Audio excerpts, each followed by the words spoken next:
So the big question is, are there early warning signs of cancer? In reality, most cancer has no symptoms initially until the later stages. And that is the problem with trying to identify cancer, because a lot of the symptoms from cancer could be from a lot of other things, like fatigue, for example, insomnia. Those are two symptoms. So they could be caused by so many other things. Now, there are some symptoms that could be cancer if they're on a chronic nature and they just don't go away. And that would be a chronic sore throat, unhealing sores on your body. But again, these things could be many other issues as well. Blood in the stool, blood in the urine, blood through your nose. But if you have blood coming from the stool, that could be a hemorrhoid. If you have blood in the urine, it could be a kidney stone.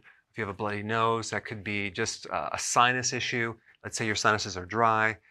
So there's other causes as well.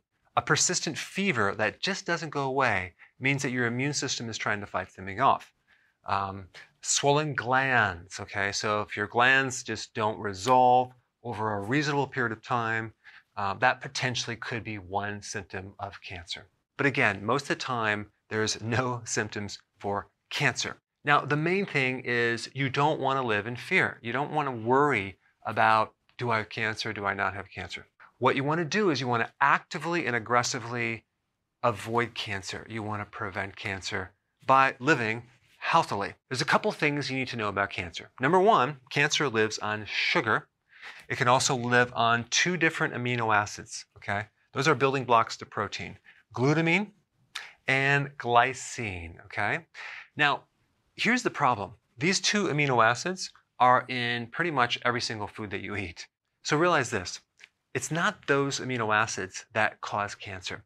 And so if you are healthy, you don't want to avoid those amino acids in your food. The point I'm trying to make is that once you have cancer, then you want to avoid those two amino acids. Now, how do you do that?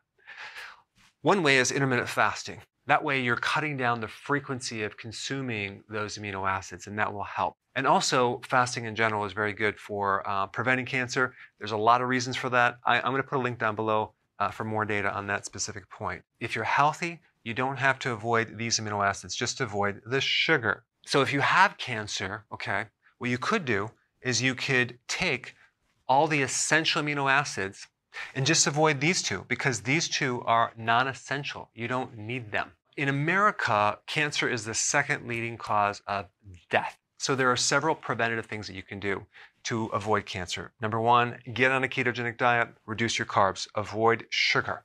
Right there, you're going to starve cancer.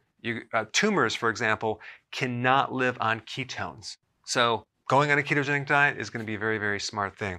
Secondly, you want to avoid carcinogens, things that cause cancer. That would be GMO foods. That would be radiation. That would be excessive diagnostic testing like CAT scans, for example, or x-rays. The chemicals in the food, start eating organic. There are so many things in our environment that are carcinogens that you really need just to do two things. One is minimize damage control, start eating organic. And number two, consume foods that are anti-cancer, that actually dismantle through our enzymes, through our liver.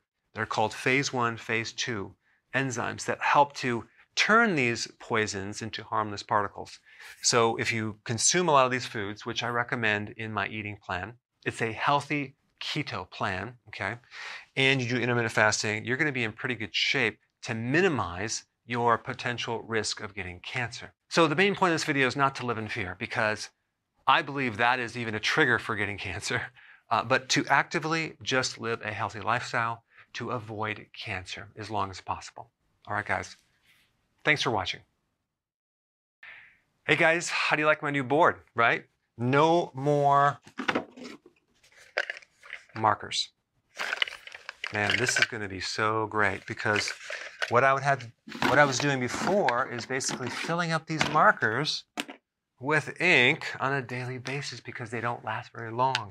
So now I have an awesome board that I can move things around. I can bring in PowerPoint stuff. And look at my eraser. Check this out. Isn't this cool?